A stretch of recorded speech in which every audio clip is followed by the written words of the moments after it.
Muito bom dia, que Deus abençoe a sua vida, que Deus abençoe a nossa semana, que Deus nos dê uma semana de vitórias, uma semana muito, mas muito abençoada mesmo. Olha, nós vamos hoje continuar falando sobre aquela história, aquele trecho da Bíblia onde o povo de Israel está a caminho da terra prometida e quando por todas as cidades que eles passavam, o terror se expandia por aquela cidade por medo do povo de Deus, tá? Por quê? Porque Deus guarda e protege os seus. Inclusive nós lemos uma passagem que fala lá em Números 23, que fala que o encantamento, que a bruxaria, que as obras do mal não podem contra aqueles que são de Deus. E olha, na verdade, nenhuma obra de bruxaria, nenhuma obra de feitiçaria pode contra o povo de Deus. Porém, nós também estamos aprendendo nesses dias, que quando um crente, quando um cristão, ele está em desobediência ao Senhor, à sua palavra, a desobediência, por pequena que seja, é como pecado de feitiçaria. E quando um cristão se envolve com a feitiçaria, ele abre portas para o mal entrar e dominar, correto? Então nós estamos aprendendo nesses dias isso, que a pequena desobediência é a mesma coisa. Você não vai ver o cristão praticando magia negra ou qualquer tipo de feitiçaria. Um verdadeiro cristão não vai fazer isso. Mas um cristão pode sim entrar pelo caminho da desobediência. E isso é a mesma coisa, tem a mesma essência, traz os mesmos resultados negativos, que é a influência do mal na vida de um cristão. Então, se o mal não pode destruir, a desobediência pode levá-lo à destruição.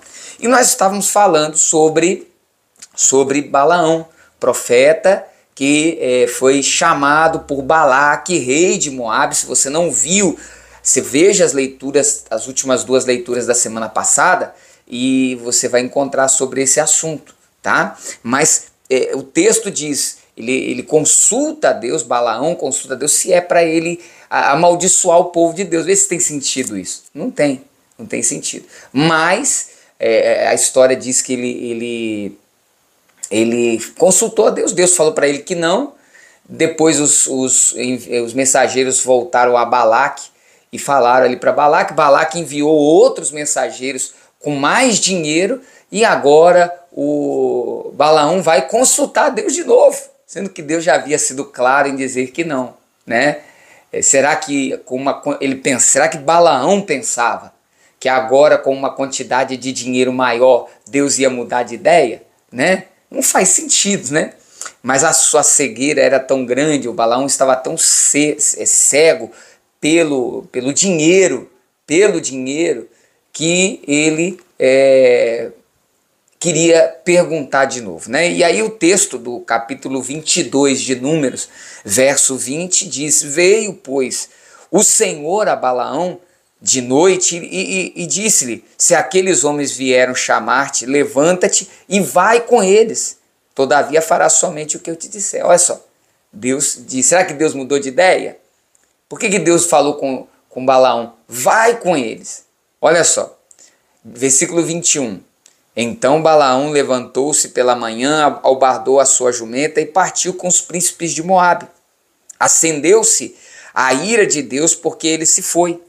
Tá? Acendeu-se a ira de Deus porque ele se foi. E o anjo do Senhor pôs-se no caminho por adversário. Ora, Balaão ia caminhando, montado na sua jumenta, e 2 de seus servos com ele. Acendeu-se a ira do Senhor. Mas Deus não falou para ele ir? Mas não era o que Deus queria, tá? Era o que ele queria, porque a gente aprende aqui que quando nós queremos muito uma coisa, mesmo que isso contrarie a vontade de Deus, pode ser que Deus ele deixe você ter. E muitas vezes aquilo que você tem, você se arrepende 1000 vezes, tá? Porque não era a vontade de Deus. Tá? Então nós devemos aprender com isso, tomar muito cuidado com aquilo que nós queremos, com aquilo que nós desejamos, porque tem que estar dentro da vontade de Deus. E vamos lá, aí o anjo de Deus se pôs no caminho, verso 23, Números 22, 23. Viu, pois, a jumenta, o anjo do Senhor, parado no caminho, com a sua espada desembainhada na mão. pelo que se desviou a jumenta do caminho, indo pelo campo. Então Balaão espancou a jumenta para fazê-la tornar ao caminho. Mas o anjo do Senhor pôs-se numa vereda entre as vinhas, havendo muro de um lado e de outro. Vendo, pois, a jumenta, o anjo do Senhor, coseu-se contra o muro e comprimiu contra este o pé de Balaão. Por isso tornou a espancá-la. Então o anjo do Senhor passou mais adiante e pôs-se num lugar estreito, onde não havia caminho para se desviar, nem para a direita nem para a esquerda. Vendo a jumenta, o anjo do Senhor deixou-se cair debaixo de Balaão. Acendeu-se a ira de Balaão e espancou a jumenta com vara. Então o Senhor fez falar a jumenta. Olha só, o Senhor fez falar a jumenta, a qual disse a Balaão: que te fiz eu, que me espancaste já 3 vezes? Respondeu Balaão à jumenta: por que zombaste de mim? Tivera eu uma espada na mão e agora te mataria. Replicou a jumenta a Balaão: porventura não sou a tua jumenta? Eu até costumo brincar, né, que seu jumento, quer dizer, mas ela não disse isso para ele, né? Mas dá vontade de dizer que ele é um jumento, né? Porque como é que pode o fato de uma jumenta estar falando com ele e ele não perceber isso? Porque ele estava tão cego por aquele desejo, por aquela ganância, que ele não percebe. A ganância por algo, querido, pode nos cegar de tal maneira que você não consegue ver nada. Cuidado, cuidado com a ganância, tá? Olhe para a sua vida, olhe para o seu coração. Não tenha isso no seu coração, não. Não deseje tanto alguma coisa que é contrária à vontade de Deus, não. Fuja disso, tá? É um conselho. Aí diz assim: replicou-lhe a jumenta a Balaão: porventura não sou a tua jumenta, em que toda a tua vida cavalgaste até hoje? Acaso tem sido o meu costume fazer assim contigo?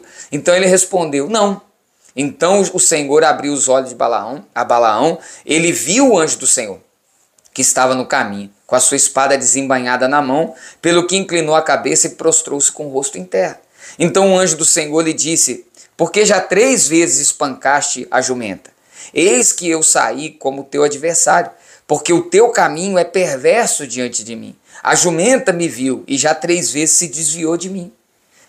Na verdade, eu agora te haveria matado e a ela deixaria com vida.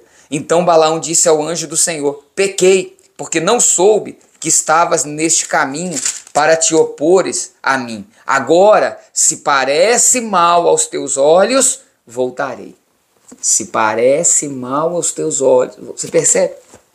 Como que se parece mal aos teus olhos? Será que ele não percebeu que sim, parece mal aos olhos de Deus?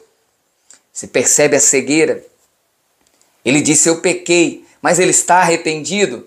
Não, ele não está arrependido.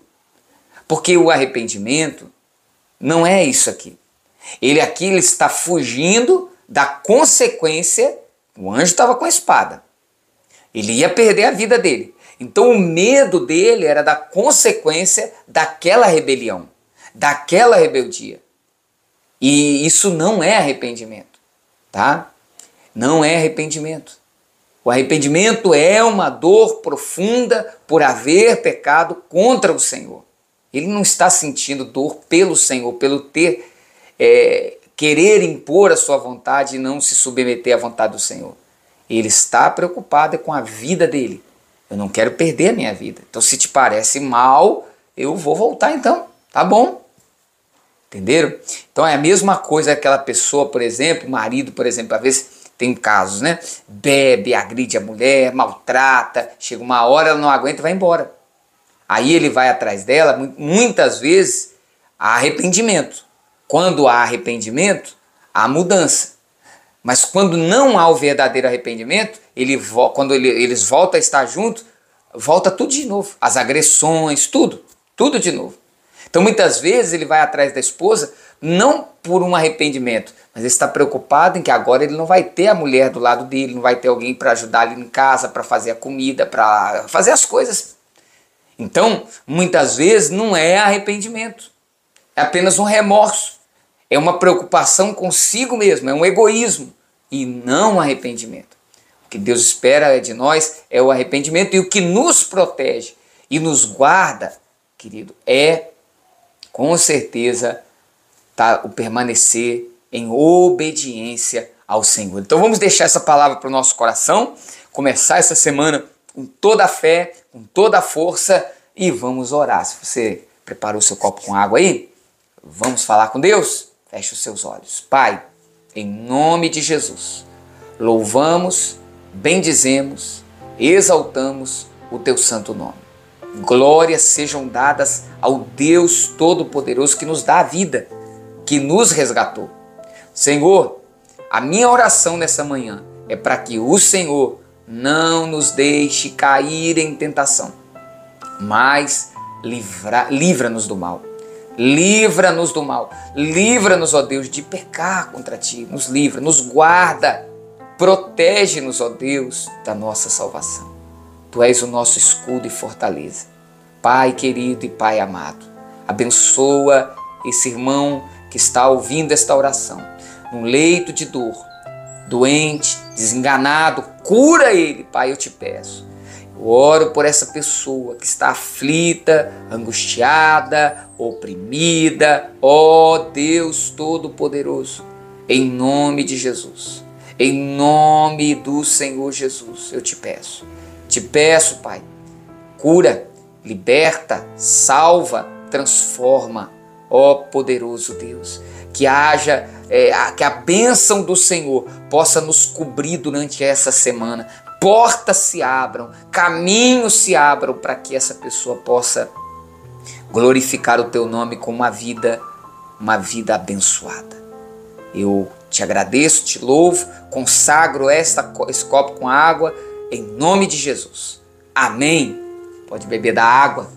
Receba aí a vitória em nome de Jesus. Ó, eu até tinha esquecido, mas se inscreve aí no canal se você não é inscrito, tá bom? Se inscreve, mande suas mensagens, deixe seu like e um abraço. Até amanhã em nome de Jesus.